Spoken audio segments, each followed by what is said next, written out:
Did you know that 1 in 10 women suffer in silence? Are you aware that 1 in 10 women experience excruciating pain during their menstrual cycle? 1 in 10 women also have debilitating pelvic cramps, painful bowel movements, and urination. These women oftentimes develop infertility. All these symptoms are experienced by 1 in 10 women who suffer from endometriosis. This March, let's break the silence by raising our awareness and extending our care to women who are impacted by this disease. Protect yourself from the flu virus. Visit your nearest health center or doctor to get the flu vaccine. Cover your mouth and nose when coughing and sneezing. Wash your hands regularly with soap and water or by using an alcohol-based hand sanitizer. Avoid the spread of germs by not touching your eyes, mouth, or nose. And be sure to regularly disinfect surfaces and objects that are used often. Remember, your health is your responsibility.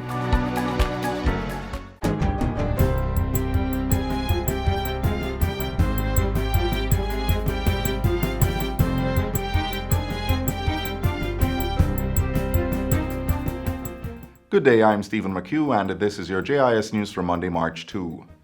Jamaica's tourism industry continues to grow despite mega disruptions in the travel sector in 2020. The first 2 months have recorded growth of about 3% when compared to the same period of 2019. That's about 20,000 more visitors than last year.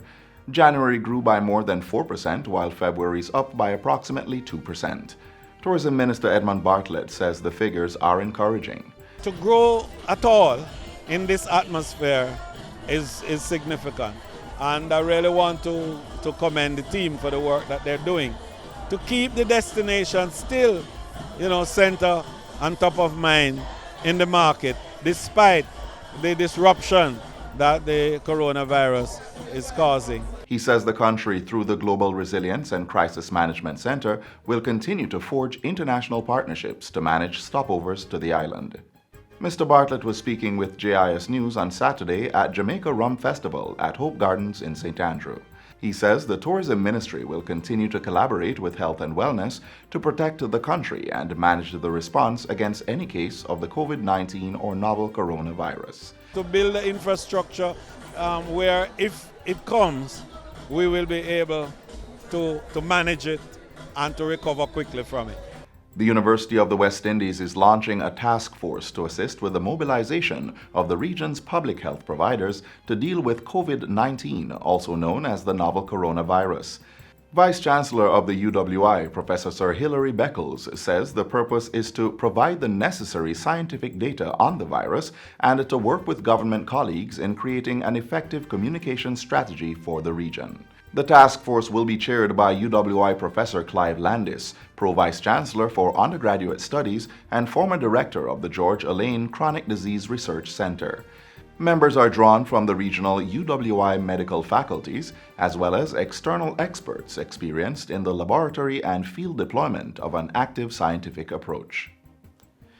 Gender Minister Olivia Grange says government is working to have the sexual harassment bill passed into law by the second half of this calendar year.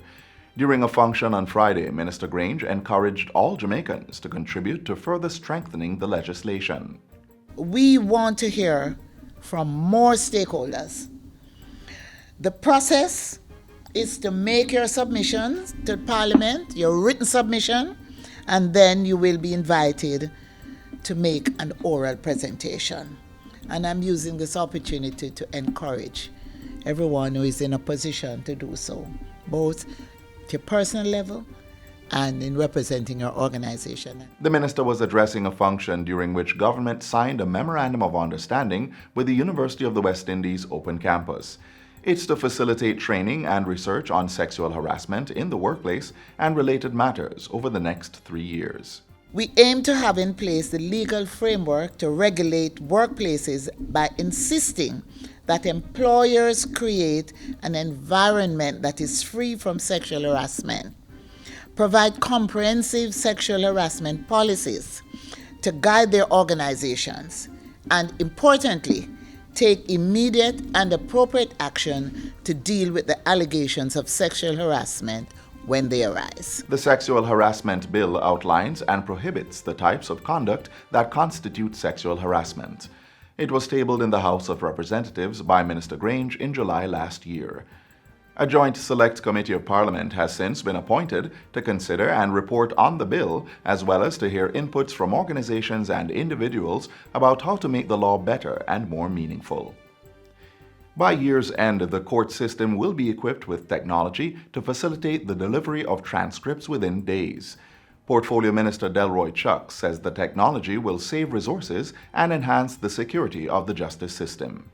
Once we can use this new technology, then there's no doubt that our cases can be completed in a timely manner, that the resources of the state, where we spend money, so much money for security, for paper, and for many other unnecessary issues, that can be saved and more, it can be utilized much better than we are now doing at this time.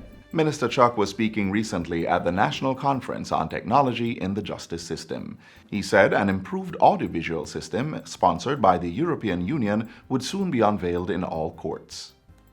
The Integrated Resource Plan, IRP, will see approximately $7.3 billion being invested in Jamaica's electricity sector by the year 2037. Energy Minister Favour Williams says $2.3 billion of this amount will be used to replace old plants. She was addressing United States representatives and members of the regional energy sector at the 4th Energy Climate Partnership of the Americas ECPA ministerial meeting.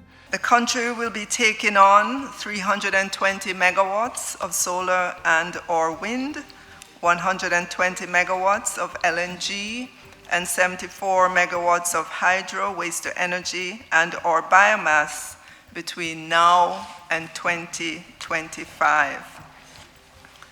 And these numbers have been approved by the Cabinet. If we take a look at the longer plan, the 20-year plan, we see an additional 1,260 megawatts of wind and or solar, 320 megawatts of LNG, 74 megawatts of waste to energy, hydro and or biomass. The Energy Minister says Cabinet has also approved the new members for the Generation Procurement Entity, GPE, within her ministry. The GPE was established under the Electricity Act 2015 and has a mandate to see to the procurement of electricity generation capacity for the sector. It is my hope that coming out of this meeting, we can improve the monitoring and examine the timelines with a view to accelerating the pace of implementation. And finally, government has increased the fleet of vehicles available to transport public sector workers to and from work. On Friday, 3 2020 Hyundai 50-seater buses were officially handed over to the Government Employees Transportation System. Minister of Finance and the Public Service, Dr. Nigel Clark, says this is part of improving the delivery of public service by taking care of those who make up the cohort.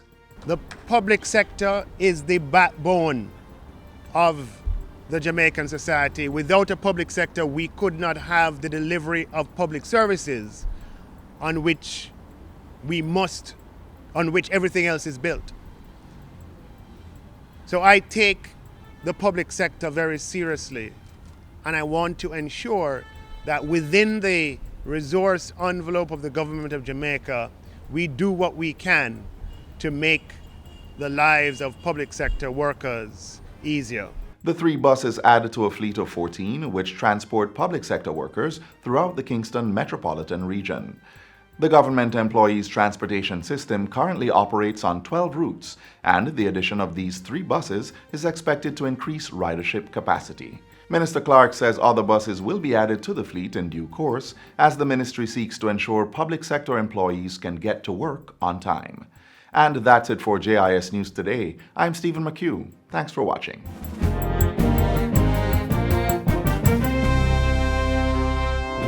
This is the Aedes aegypti mosquito that spreads the Zika, chikungunya, and dengue viruses. Protect yourself from the bite of this mosquito. A message from the Ministry of Health. As at February 21, 131 entities are operating in the country's special economic zones. With a total investment of more than $1 billion, these companies are helping to foster economic growth on the island. Let's see and hear how the authority that's been tasked with facilitating even greater business in these zones will implement strategies to make Jamaica the place of choice to work and do business. Hello and welcome to OPM Connect. I'm Naomi Francis. Today we take a look at the government's Bernard Lodge Master Plan program, and it's really a strategic and integrated approach to modern development that takes into account the environment, agriculture, the built environment as well, which includes housing, small industries, and others. Well, today we're pleased to be joined by the Managing Director of the Sugar Company of Jamaica Holdings Limited, Mr. Joseph Shakir, along with Mr. Peter Clark, the Managing Director of the Water Resources Authority, the WRA, and Mr. Lenworth Fulton, the President of the Jamaica Agricultural Society. Gentlemen, thank you so much for joining us on OPM Connect today. Well, let's start off with Mr. Shakir, because the Bernard Lodge Master Plan has really been a document that has been put together not just yesterday, but over a period of years of consultations and certainly talking with all stakeholders to ensure that we have a very integrated approach to what we're about to do. Tell us a little bit about it. Absolutely. So, Bernard Lodge, the Bernard Lodge estate, yes, and it's important that we understand that the Bernard Lodge estate consists of about 21,000 acres. Mm-hmm. Situated for or it's viewers? Situated to the west of the Kingston metropolitan area. Mm-hmm. The project area being only 5,400 acres of that 21,000 acres in Bernard Lodge, yes, sits between Spanish Town to the north and Portmore to the south.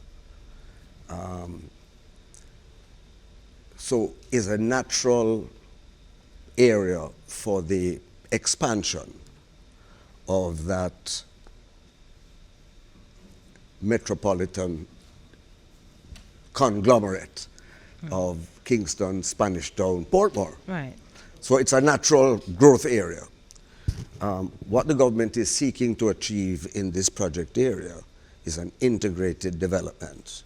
An integrated development consisting primarily of agricultural enterprises, but also of housing communities of different types and their commercial space, as well as some urban space.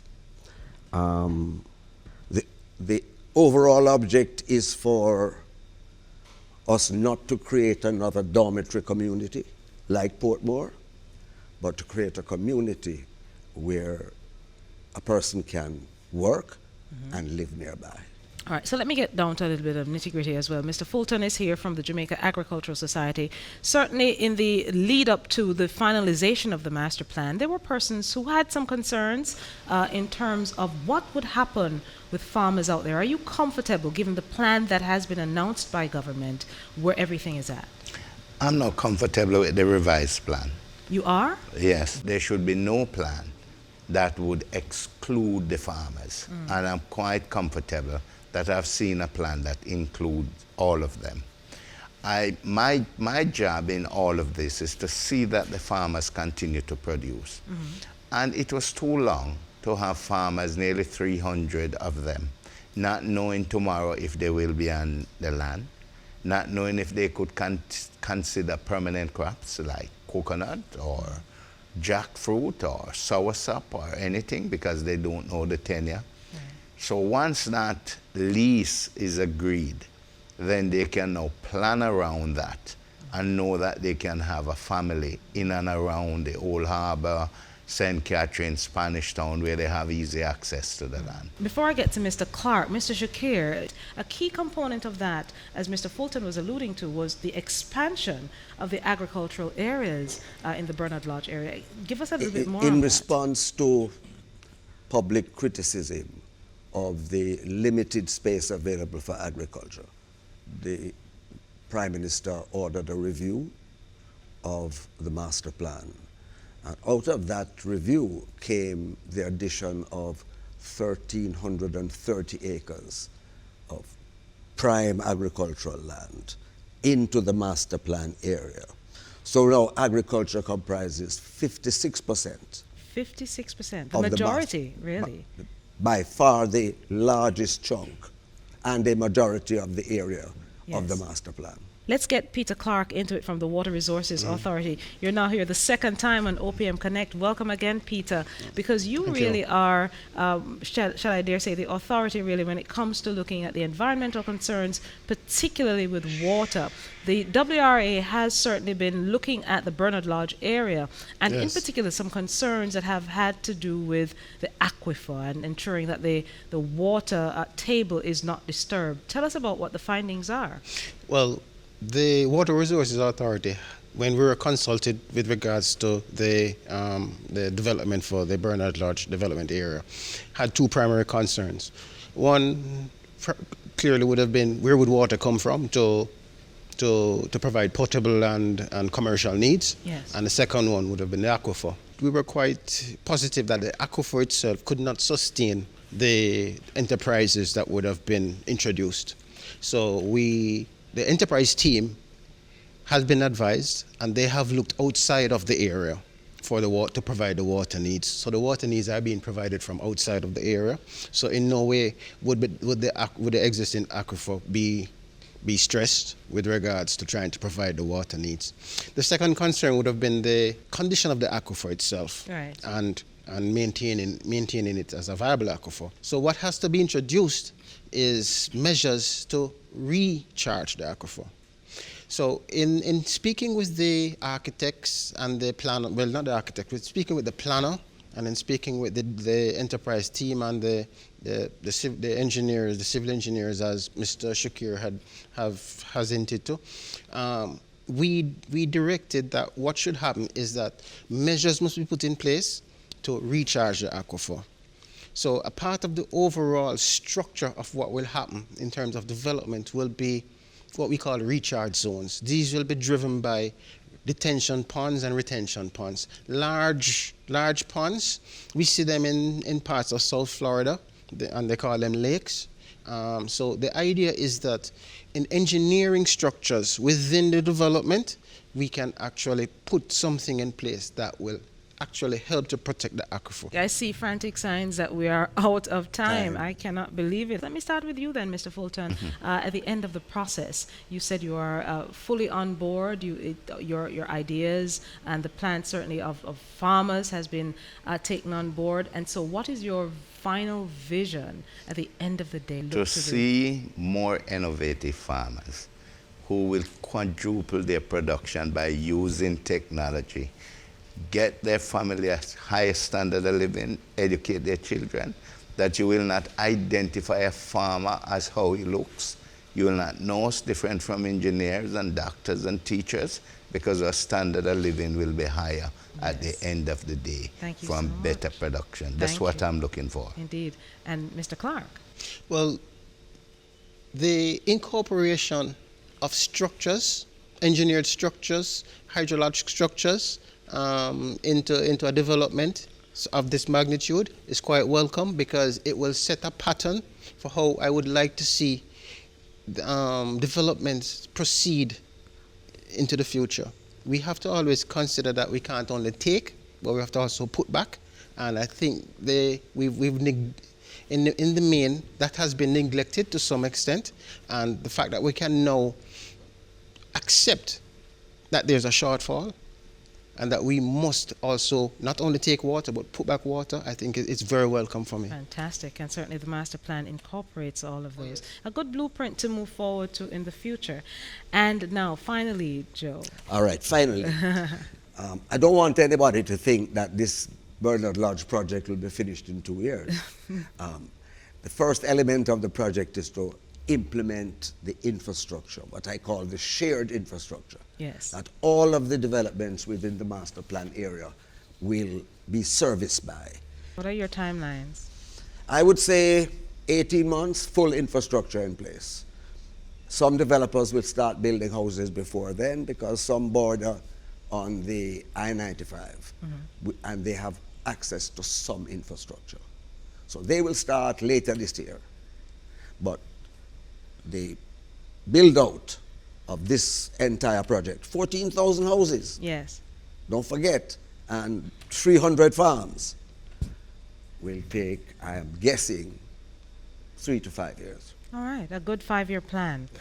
Thank you so much, Joseph Shakir, Managing Director of SCJ Holdings, for joining us today, along with Mr. Peter Clark, Managing Director of the WRA, and Mr. Lenworth Fulton, the President of the Jamaica Agricultural Society. Very important discussion that we should have, certainly as we look toward structured and modern development in Jamaica. Thank you so much, viewers, for joining us today. Join us again next time for another interesting discussion on OPM Connect.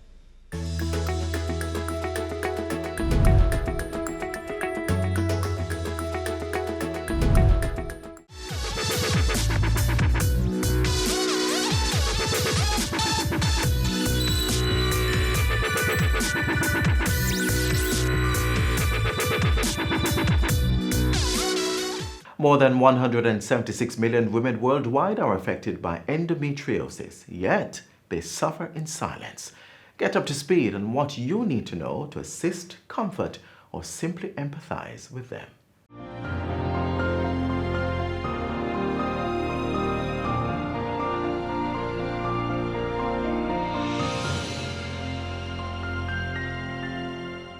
I was always so miserable during my period, for as long as I can remember. The pain was so severe. I remember not having an appetite, nauseous. It was difficult to stand.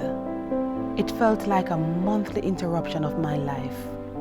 It continued for years, an endless cycle of suffering. I had no idea what was wrong with me. Then I was diagnosed with endometriosis. Endometriosis is a chronic, painful condition of women in their reproductive years. So the condition occurs when the tissue that is normally inside the womb, called the endometrium, gets on the outside. This organ here is the uterus, or the womb, and within it is the endometrium. This is the tissue that is normally shed each month when you have a menstrual flow or a period. And it behaves normally when it flows and you have a period. However, if this tissue flows backwards through the fallopian tube, the structure here, it can land on the ovary, this white structure here, and form endometriotic cysts called endometriomas. It can run down the back of the womb and form deposits here, which can cause pain. The most common symptoms are very painful periods. You may also have infertility and pain during intercourse. Now, if the endometriotic deposits end up in other places, for example, endometriosis has been found in almost every tissue in the body. So it can be in the eye, so rarely. You may have intermittent blindness. It can be in the lung, so you can have shortness of breath, symptoms of a collapsed lung. In the brain, you can have seizures. To diagnose endometriosis, we start with the history of the painful periods. For those patients, we'll ideally do an abdominal and a pelvic examination. The gold standard test is a surgical procedure called laparoscopy. That's where we use a camera, which is inserted in through just below the belly button or the umbilicus, and using powerful lighting sources and optics, we're able to look and examine the pelvis, and then we can see the endometriotic deposits. My journey with endometriosis began about 7 to 8 years ago when I was trying to get pregnant and couldn't figure out why. Went to the doctor, and after doing several tests, he asked about endometriosis. I'd never heard of it. And he said, well, we do a non-invasive surgery, which is a laparoscopic. They go in through the navel.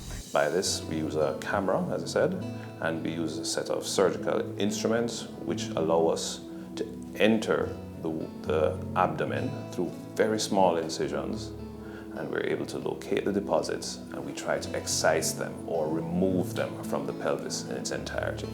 So I did the surgery, and unfortunately I had what was called a spontaneous abortion. That didn't hold. Tried again a few months later, and I got pregnant. I went to about 5 months, and unfortunately the baby died in vitro. I have not been able to ever get pregnant again. After making a diagnosis, the mainstay of treatment is going to be dependent on your stage of the disease. So there are medical treatments, so we can use painkillers, oral contraceptive pills, surgical techniques.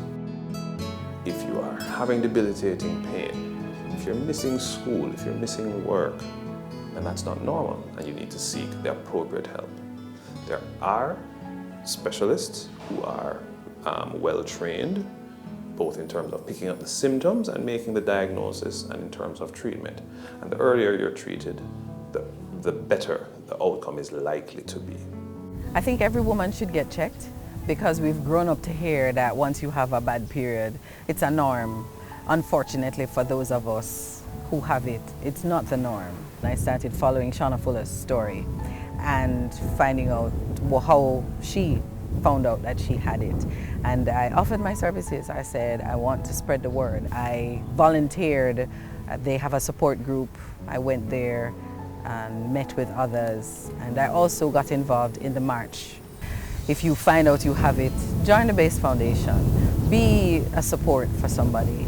There's nothing better than just that encouraging word, and just know that there's somebody out there who understands.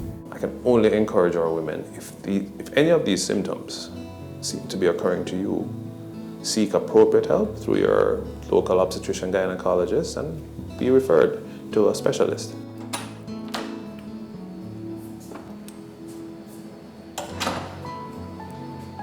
If I knew then what I know now, that it had a name, that I wasn't alone. Now that you know, don't suffer in silence. Endometriosis affects 1 in every 10 woman and girl worldwide. In Jamaica, over 10,000 women are affected by the disease. Many are not aware that they have it.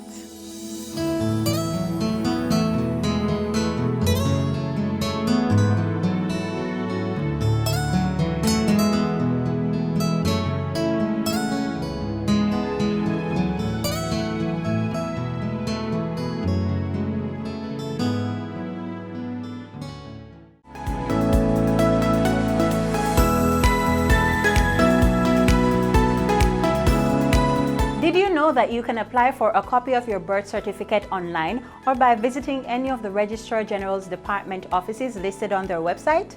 For ease of processing, there are several things you need to know about the person or child whose birth certificate you are applying for. Here's a checklist. Ensure you know the correct name and spelling of the person, as well as their mother and father. You will need their date and place of birth, which is usually the name of the hospital or location they were born.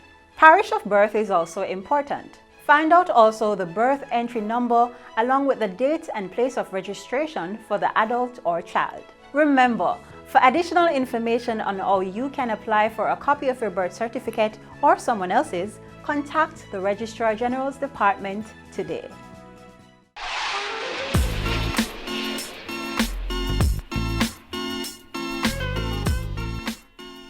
And that's all the time we have on this station. Be sure to join us again tomorrow around about the same time for more news you can use. If you're online, check out our website, our pages on all the major social media platforms, and our YouTube channel. You may also download our mobile app that's Android and iOS compatible. On behalf of the entire team here at the JIS, I'm Adrian Atkinson. Thanks for watching.